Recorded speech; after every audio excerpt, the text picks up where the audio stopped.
선진국은 과연 어떤 나라일까요? 여러 가지 요소들이 있겠죠. 선진국 요소가. 그중에서 3차 산업이 발달된 나라가 선진국이 됩니다. 우리가 잘 아는 대로 1차 산업은 땅에서, 바다에서, 자연에서 그대로 생산해내는 것을 1차 산업이라고 합니다. 그러면 2차 산업은 1차 산업에서 생산된 것을 보다 더 좋은 제품으로 또는 오랫동안 사용할 수 있도록 가공하고 제품을 만드는 것이 2차 산업입니다. 그렇다면 3차 산업은 무엇이겠습니까? 이제 그렇게 생산된 것을 좋은 제품을 만들고 이제 마지막으로 그것을 판매해야 합니다. 그 마지막 판매의 부분에서 해야 될 일은 서비스입니다. 그래서 3차 산업은 서비스 산업이라고 합니다. 여기에서 모든 승패가 좌우되죠.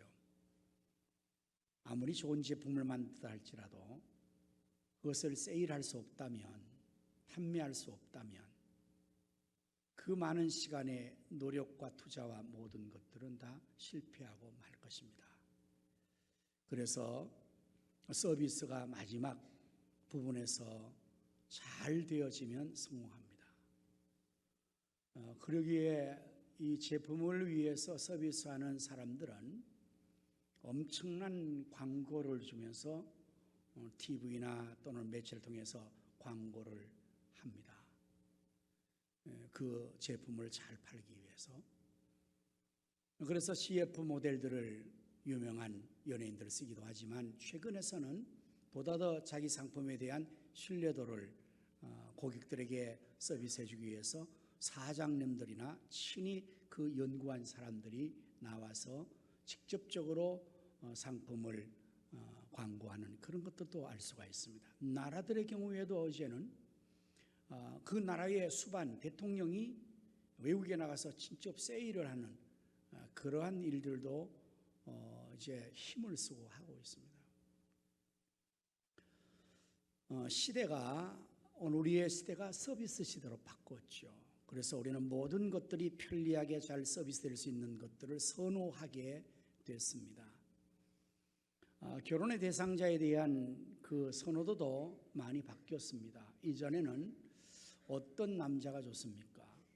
했을 때 무슨 남성답고 근엄하고 또는 뭐 어떤 권위가 있고 이런 것들을 선호한 시대가 있었다면 오늘날 아마 사람들은 그러한 것들보다는 친절한 사람, 자신을 기쁘게 해줄 수 있는 사람, 자기에게 잘 해주는 사람, 한마디로 서비스를 잘 해주는 사람. 남자들도 요리를 좀 잘했으면 좋겠고 아주 센스가 있고 자기를 즐겁고 편하게 할 수 있는 그런 사람을 선호하는 그런 시대가 되었습니다. 한마디로 서비스 시대가 되었다고 할 수가 있죠. 오늘 주제가 있는 예배, 봉사 예배를 드리면서 저는 본문 로마서 12장 1절의 말씀을 중심으로 제1의 사람이 됩시다. 이 제1의 사람이라는 의미는 최고의 사람이라는 의미되고 제일 좋은 사람이라고 의미를 부여할 수도 있어. 어쨌든 정말 제일의 사람이 되자 하는 그러한 제목으로 말씀을 준비를 했습니다. 예수님께서는 하나님의 나라에서 제일 된 사람이 어떤 사람인가를 알려주실 때에도 섬기는 사람, 봉사하는 사람, 서비스맨이라고 말씀하셨습니다.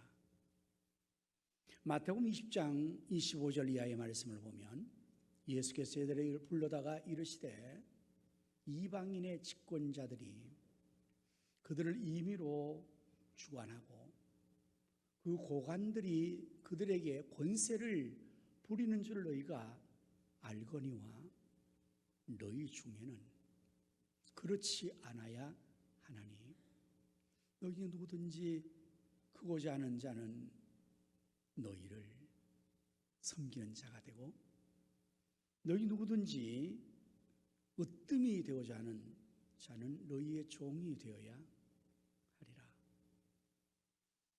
예수님께서 말씀하셨습니다. 세상에는 집권자들이, 고관들이 권세를 부립니다. 세상에서는 이렇게 지위가 높은 사람, 고관들, 집권자가 큰 자입니다. 예수님께서 이 말씀을 저에게 하시는 배경이 무엇이라고 여러분 생각하십니까? 왜 예수님은 이 말씀을 저희들에게 이루시는 것일까요? 그 배경은 제자들이 지금 서로 누가 더 크냐는 다툼 속에 있었던 것입니다. 예수님께서 그것을 아셨습니다. 제자들이 주님을 따라다니면서 서로가 누가 더 크냐는 이 다툼, 라이벌 의식, 경쟁 의식 속에서 저들은 살아가고 있었던 것입니다. 이것은 우리가 세상을 살아가는 삶의 방식이라고 볼 수가 있죠. 세상은 어떻습니까? 무한 경쟁을 하는 시대입니다. 생존 경쟁을 치열하게 하고 있습니다. 누가 크냐, 이것이 초미의 관심입니다. 어려서부터 끊임없이 세뇌당하고 훈련받고 있는 것은 크게 되라는 것입니다. 더 크게, 저 친구보다 네가 더 크게, 더 크게, 더 크게. 이러한 세상적인 마인드와 철학이, 사상이 저희들에게도 그대로 남아있었던 것입니다. 그래서 주님의 제자가 되어 따라가면서도 끊임없이 그들은 누가 크냐, 누가 크냐, 그 다툼 속에 있었기에 드디어 예수님께서 그 제자에게 이르십니다.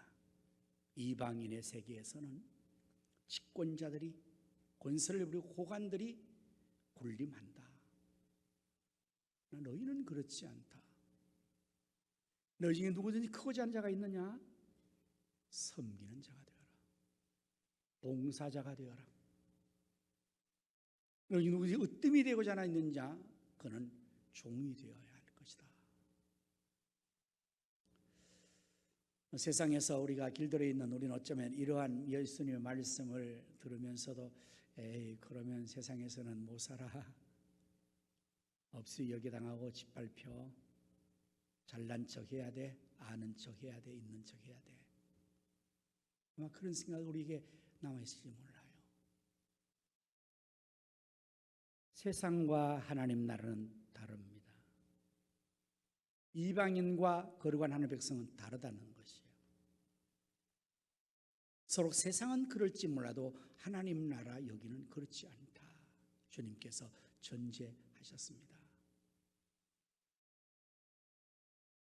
그러면서 예수님께서는 드디어 자신의 말씀을 저들에게 제시합니다. 28절, 인자가 온 것은 섬김을 받으려 함이 아니요 도리어 섬기려 하고 자기의 목숨을 많은 사람의 대속물로 주려고 왔다. 여러분, 우리 예수님은 얼마나 크신 분이실까요? 예수님은 빌립보서 2장 6절 말씀에 그는 근본 하나님의 본체시라고 말합니다. 그렇습니다. 예수님은 근본 하나님이십니다. 온 우주보다 더 높고 존귀하신 지존자 하나님이십니다. 정말 예수님은 우주보다 가장 높으신 그 하나님이신데 그 하나님이 이 땅에 오신 것입니다. 왜 오셨다고 말씀하십니까? 섬김을 받으려고요? 아니요. 도리어 섬기려 하고 섬기려고 오셨다는 거죠. 그 섬김의 극치가 무엇일까요? 자신을 대속물로 주는 거죠. 우리의 죄값으로 자신의 생명을 십자가에서 죽음의 자리에 내어주신 것, 곧 죽기까지 우리를 섬기신 것입니다. 오늘 누가 가장 큰 자일까요? 누가 제일일까요? 누가 최고일까요? 분명히 말씀하십니다. 섬기는 자라고, 봉사하는 자라고. 우리 주님 말씀은 진리입니다. 정말 세상에는 누가 크냐는 악의 다툼 속에서 서로 치열한 경쟁을 하고 밟고 밟히는 지구상에서의 우리가 모두 지옥을 경험하고 있지 않습니까? 그러나 하나님 나라 천국은 서로 섬기는 곳입니다. 봉사자가 제일입니다. 또한 성경은 온전한 사람은 봉사자라고 말합니다. 에베소서 4장 12절 말씀에 이는 성도를 온전하게 하여 봉사일을 하게 하며 라고 말씀하고 있습니다. 어떤 사람이 온전한 사람이라고 말합니까? 봉사할 줄 아는 사람, 온전한 사람이에요. 우리는 온전함을 위해서 열심히 학문을 탐구하죠. 우리 자녀들에게 어려서부터 학문을 계속 가르치는 것은 온전한 사람을 만들기 위해서 기술을 연마하게 합니다. 기술을 갈고 닦습니다. 힘을 기릅니다. 온전함을 위해서 내 실력이 보다 온전해지고 내 능력이 기술이 더 온전해지기 위해서는 부단히 노력합니다. 왜 그렇게 노력하는 것일까요? 왜 온전해지려고 하는 것입니까? 내가 출세하려고죠. 내가 온전한 사람이 되어서 군림하고 나의 존재감을 나타내고 다른 사람에게 짓밟히지 무시당하지 않기 위해서 나는 보다 더 실력을, 능력을 온전히 갖추겠다고 온전한 사람을 추구해가는 것이 일반적일 것입니다. 그리고 그렇게 된 사람들은 이제 그러한 삶을 누립니다. 그 혜택을 다 받습니다. 일반적으로 그렇게 하는 것을 우리가 주변에서 볼 수 있고 우리도 그렇게 할 것입니다. 그러나 온전함의 성령적 정의는 그것으로 끝나지 않아요. 온전하게 된 사람은 그 다음에 해야 될 일이 있습니다. 그것이 무엇인가 하면 온전하게 되어 봉사일을 하게 됩니다. 우리가 공부하는 목적과 돈을 버는 목적과 기술 연마하는 모든 목적이 나 자신의 일신의 안일함과 자신의 만족을 위해서 세상에서 군림하고 떵떵거리고 잘 살고 잘 먹고 웰빙하려고 그 목적으로 한다면 그것은 마지막 최고봉에 올라갔을 때에 진정한 성공이라고 과연 말할 수가 있을까요? 그럼 어떻게 생각하십니까? 그 정도면 성공이지. 그 사람 최고의 자리를 확보했어. 그래서 그 사람이 지금 아주 정말 사람들에게 추앙받고 세상에서 그 정도면 다 갖췄어. 그래서 그 사람이 지금 얼마나 잘 나가는지 몰라. 잘 먹고 잘 살아. 여러분 그거 일반적이지 않아요? 그래서 공부하는 겁니까? 우리가? 그래서 사업하고 돈 버는 겁니까? 그렇다면 그것 자체가 성공으로 만약에 결론 내린다면 별로 존경할 만한 것은 못 된다고 생각해요.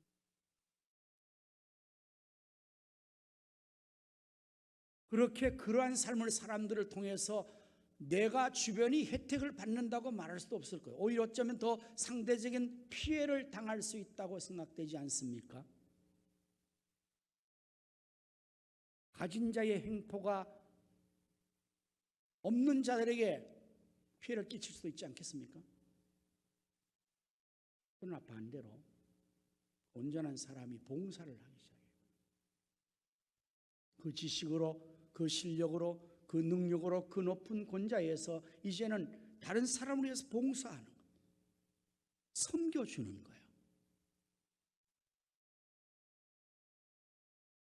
여러분 혹시 국경 없는 의사회라는 그 단체를 들어본 적이 있습니까?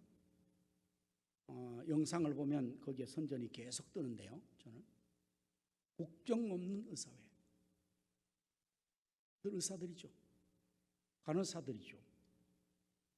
말 그대로 국경 없이 그들은 나가서 봉사하는 사람들이고 단체입니다. 전쟁이 발발된 나라, 또한 재난이 임한 나라, 아주 미개한 저급한 나라들에 가서 의료 혜택을 전혀 볼 수 없는 그들에 가서 자신들의 그 의료 기술을 통해서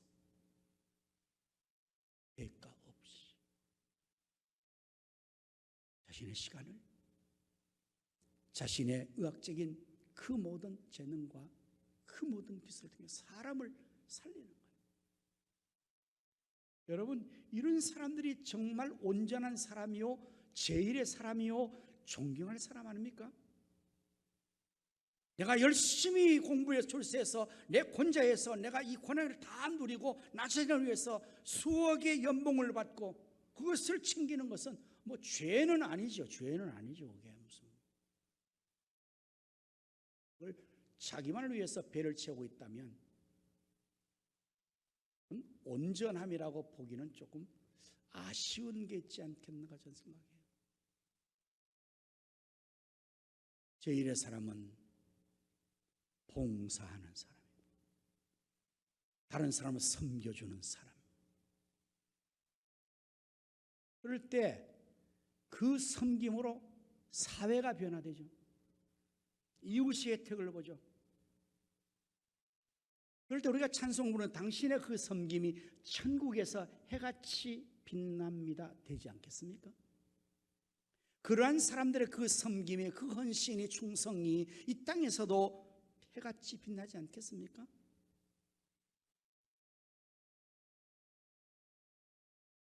섬기는 자가 큰 자요, 섬기는 자가 제일이고 섬기는 자가 온전한 자입니다. 세상에는 그것이 통하지 않아도 여기 하나님 나라에서는 주님이 가르치는 그 진리가 통한다. 교회 안에서는 섬기는 모든 사람들은 큰 자입니다. 이제 오늘 본문의 말씀은 그 섬김의 봉사를 우리의 몸으로 하라고 권면하십니다. 그러므로 형제들아, 하나님 모든 자비하심으로 너희를 구원하노니 너희 몸을 하나님이 기뻐하시는 거룩한 산 제물로 드리라.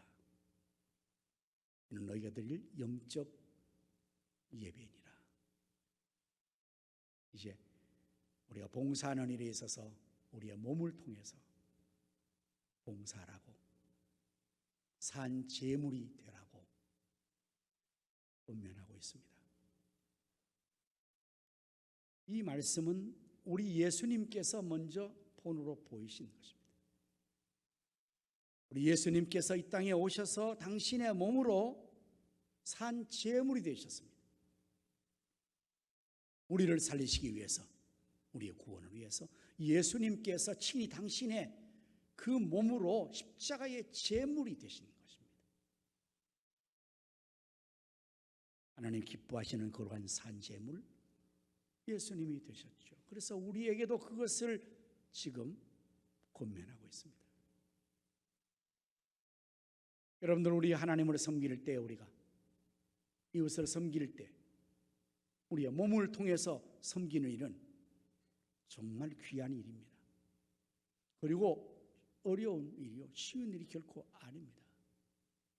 현대의 삶을 사는 우리는 더욱더 몸이 10개라도 부족할 정도로 너무 할 일도 많고 분주합니다. 우리의 몸이 너무 피곤합니다. 다른 건 몰라도 몸을 바쳐서 섬긴다, 이건 어쩌면 우리 성도님들에게는 지금 굉장히 어떤 것보다 더 힘드는 현실적 문제가 아닐까 생각을 합니다. 하지만 하나님께서 기뻐하시는 재물은 우리의 몸입니다.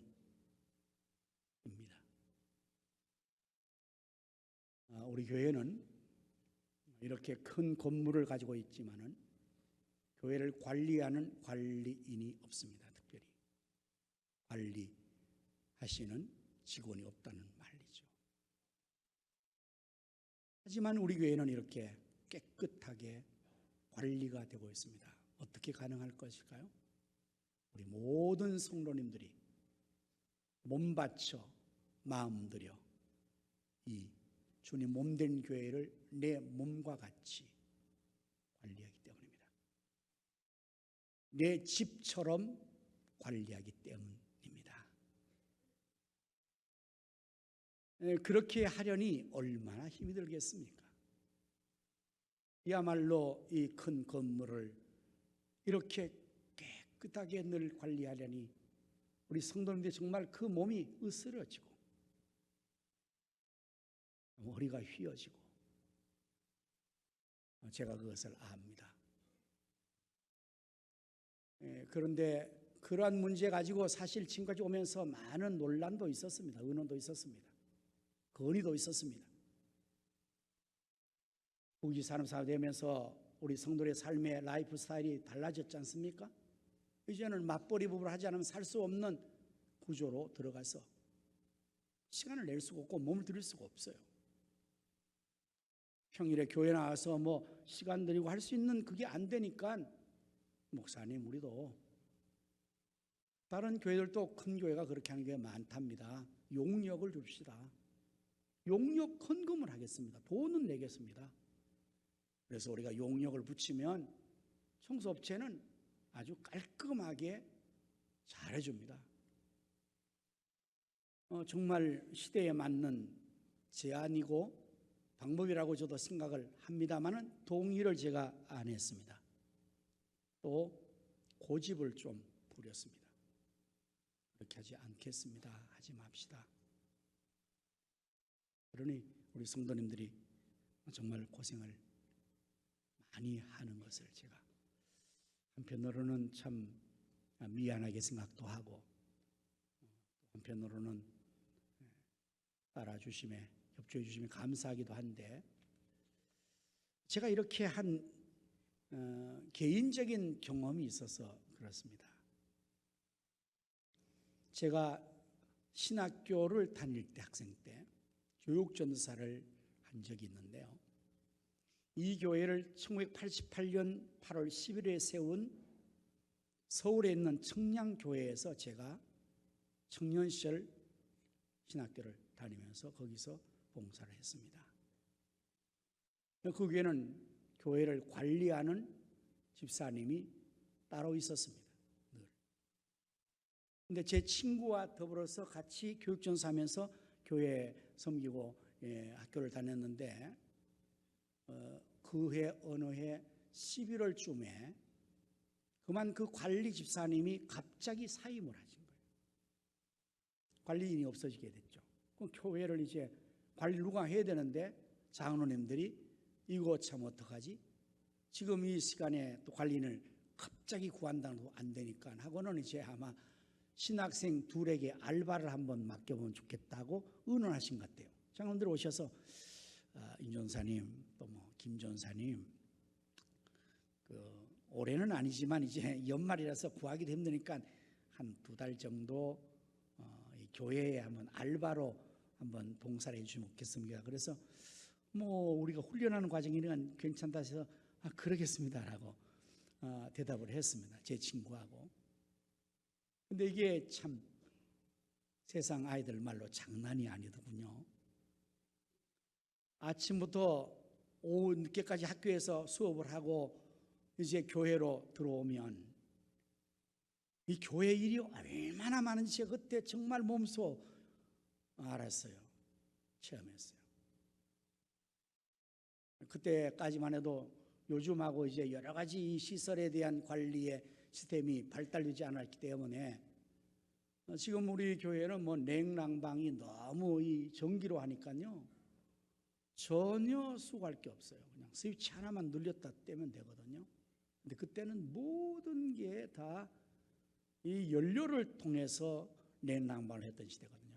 겨울이 되니까 이제는 뭐 화장실도 얼고 뭐 이런 것들 다 본당에서 연탄 난로가 수없이 많아지고, 본당도 막 그때 석유 뭐 기름을 떼가지고 이제 난로하고 이런 것들도 관리해야 되고, 어느 날 학교 갔다 오니까 막 교회 마당에 배추가 산더미처럼 부려져 있는 거야.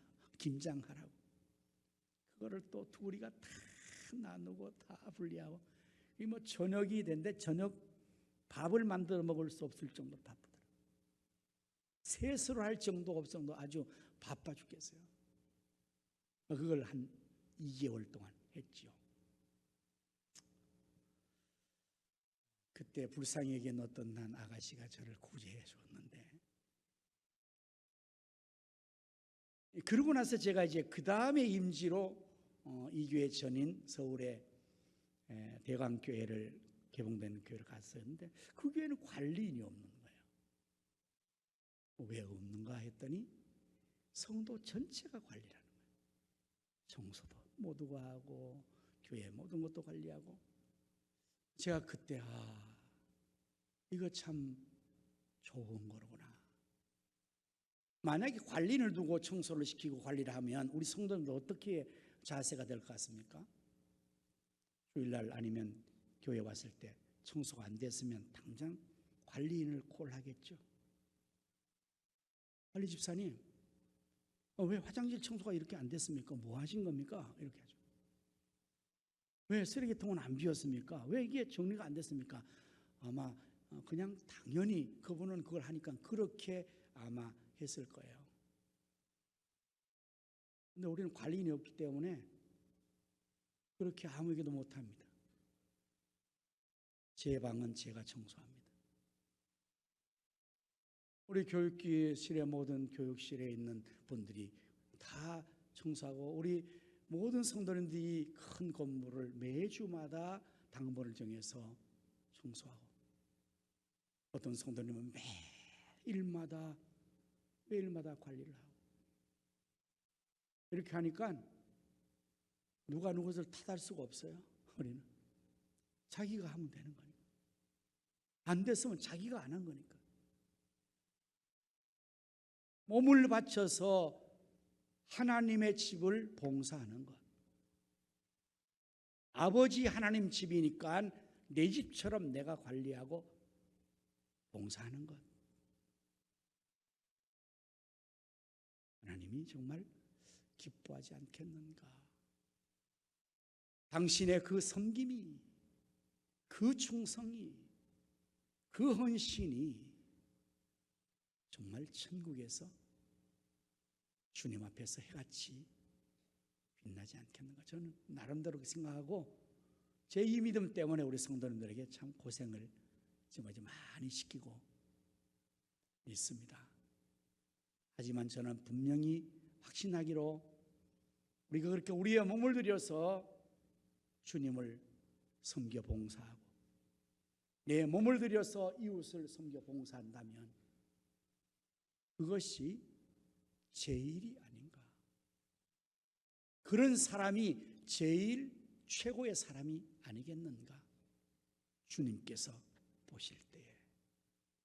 그리고 또한 사람들이 볼 때에도 이방인의 집권처럼 고관들이 권세를 부리는 그 사람이 최고가 아니라 섬기는 사람이, 봉사의 사람이 제일이 아니겠는가. 하나님이 기뻐하시는 그런 산 제물로 드리라. 이는 너희들 영적인 예배이니라. 우리가 하나님 앞에서 가장 서비스를 해야 되는 것은 예배입니다. 그래서 예배를 영어로 서비스라고 그렇게 표기합니다. 서비스입니다.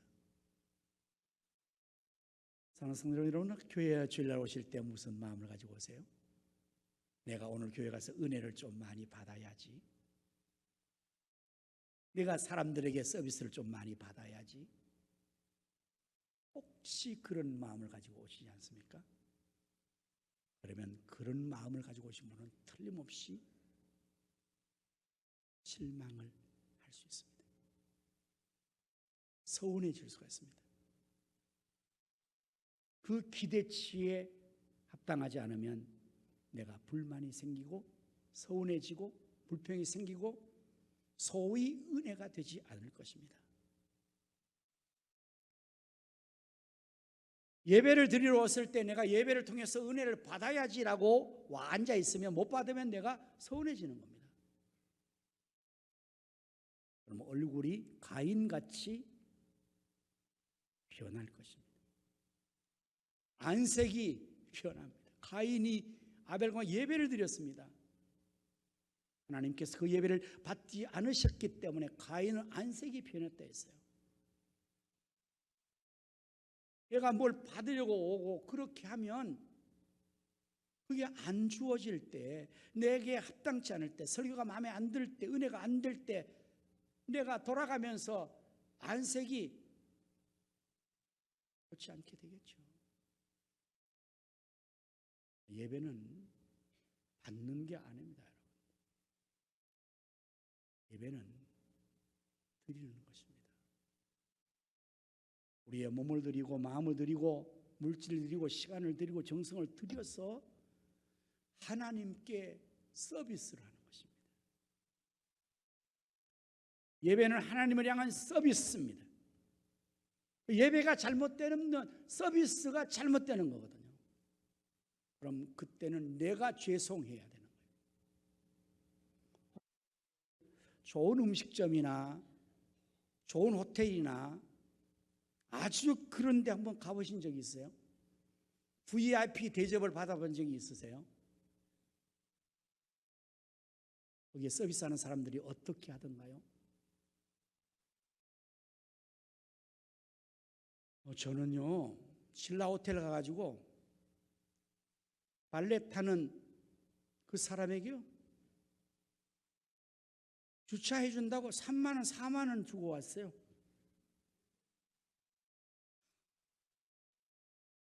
근데 그것을 줄 수밖에 없었어요. 왜냐하면 제가 차를 가지고 그리로 쭉 들어가니까요, 멋있는 정복 있는 그 서비스맨이 촥 와가지고 저 앞에서 다 아주 정중하게 인사를 하면서 내리시지요 그러는데, 어떻게 내렸습니다. 가시지요. 촌놈이 가가지고 말이에요. 그렇게 하는 줄 알고. 그랬더니 나중에 그 서비스 비용이 엄청나게 나왔어요. 여러분, 서비스를 잘 하는 것에서 품격과 수준이 느껴지거든요. 부족한 인간도 그렇게 서비스를 잘해주니까 기분이 우쭐대는데요. 존귀하신 하나님, 지존의 하나님, 최고의 하나님 앞에 우리가 나와서 서비스를 예배로 잘 드려야 되지 않겠습니까? 몸을 드려야 되고 시간을 드리고 하나님이 기뻐하시는 산재물 드려야 돼요. 그럼 우리가 서비스를 하는 것은 상대방을 기쁘게 만드는 거예요.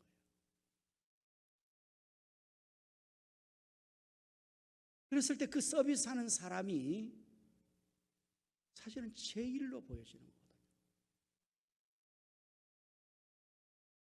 서비스하는 사람을 한때는 마구 비천한 것으로 취급되어 있었습니다. 우리 조선시대는요, 상민과 양반의 계급이 있을 때, 특별히 우리 유교적인 상황에서는 이런 계급적인 이미지가 있어서 이게 아주 민족의 정신 속에서 어떻게 보면 경쟁력을 떨어뜨리게 만들었어요.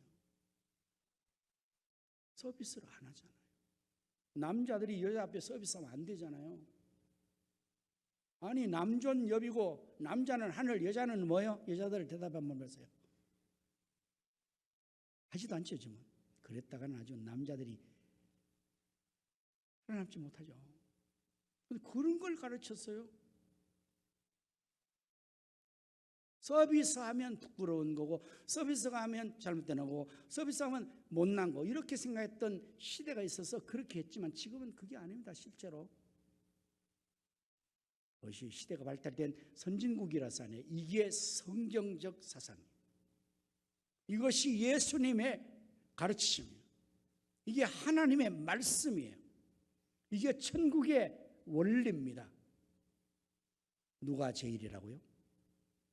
섬김을 받는 자가 아니에요. 섬기는 자. 서비스 잘하는 사람이 제일입니다. 그래서 서비스가 잘하는 사람이 경쟁력을 가지고 그 사람이 이겨내는 거예요. 우리 예수님도 그렇게 취급하시지만 사람들도 서비스를 잘하는 사람 좋아하게 돼 있어요. 우리 교회도 장로님들이 나가서 주차 안내를 해요. 안수사람도 도와주시고. 우리 교회적으로 보면 저분들이 제일 높은 분들이죠. 그런데 저분들이 내부에 앉아서 군림할 수 있죠. 지휘하고. 그러나 그 현장에 가서 뜨거운 대학뼈가 돼서 주의 앞에서 그 안내할 때 여러분들이 오시면서 뭐라고 생각이 되세요? 아유, 못나서 저거 하고 있구나. 그러겠습니까? 그렇지 않겠잖아요. 서울의 사랑의 교회가 우리 한국의 대표적 교회인데 거기에 장로님들이 장로 임직을 받으면 성도들이 이렇게 생각해요. 아, 우리에게 주차 요원이 한 분 더 늘었구나. 장로들 다 주차하시니까. 우리 장로들 그렇지만 거기 서울에 있는 그 장로님 되려면요, 보통 귀한 분이 아니면 장로를 모두 표를 못 얻어요. 근데 그분들이 회사의 사장님이요, 직장에서 높은 지위에 있는 사람들이 사회에 나가서 회사 갈 때는 그 높은 자리에 앉아서 다 모든 관정인데 교회만 오면 그분들이 주차 관리하고 있는 거예요. 그 교회 직원들이 그 교회를 나가는데 가보니까 사장님이 주차 안 하고 있으니까 직원이 들어가면서 아이고 사장도 별것 아니네, 주차 요금밖에 안 되네, 그러면서 들어가겠어요? 그분에 대한 존경심이 어떻겠어요? 야, 사장님이 저렇게 하시네. 와, 여기는 좀 다르네. 그러면 그 섬김 앞에 저절로 존경심이 일어나지 않겠습니까? 제일로 인정해 주지 않겠습니까? 깔볼 것 같습니까? 무시할 것 같습니까? 절대 그렇지 않습니다. 하나님 나라의 진리만이 아닙니다. 이 세상의 원리도 마찬가지입니다. 봉사하는 사람이 못나서 하는 사람이 아니에요. 온전한 사람이기 때문에 하는 것이고 예수님을 닮으려고 하는 사람이고 주님의 가르침을 실천하는 사람이고, 그래서 봉사하고 섬기는 겁니다. 제1의 사회 선진국은 서비스 산업에 성공하는 나라임과 동시에 개인도 성공하는 사람, 제1의 사람은 봉사자요, 섬김의 사람이요, 서비스맨이에요. 이제 우리 모두 우리 예수님이 그렇게 본을 보이신 것처럼 내가 주요 선생된 자로서 너희의 발을 씻겼으니 너희도 서로 발을 씻겨 섬겨라. 우리 모두 봉사자가 되고 섬김의 사람이 되어서 하나님 앞에도 사람 앞에도 제1의 사람으로 인정받고 섬김의 삶을 이루어나갈 수 있기를 주님의 이름으로 축원합니다. 기도하겠습니다. 그러므로 형제들아, 내가 하나님 모든 자비하심으로 너희를 구원하는 너희 몸을 하나님 기뻐하시는 거룩한 산제사로 드려 이는 너희들 영적 예배니라. 하나님 아버지, 오늘도 우리에게 제1의 사람이 누구인지를 알려주신 것을 감사합니다. 섬기는 자가 큰 자이니라. 으뜸되고자 하는 종이 되어라. 주님께서 말씀하시고 주님이 그렇게 섬기는 분으로 이 땅에 오셔서 우리를 위해 섬겨주셨다 했으니 우리 모두 하나님 앞에 예배의 봉사자요, 주님의 몸된 교회의 봉사자요, 가정에서나 주변에서나 우리 모두가 섬기는 자, 봉사자가 되게 하여 주시옵소서. 예수님 이름으로 기도하옵나이다.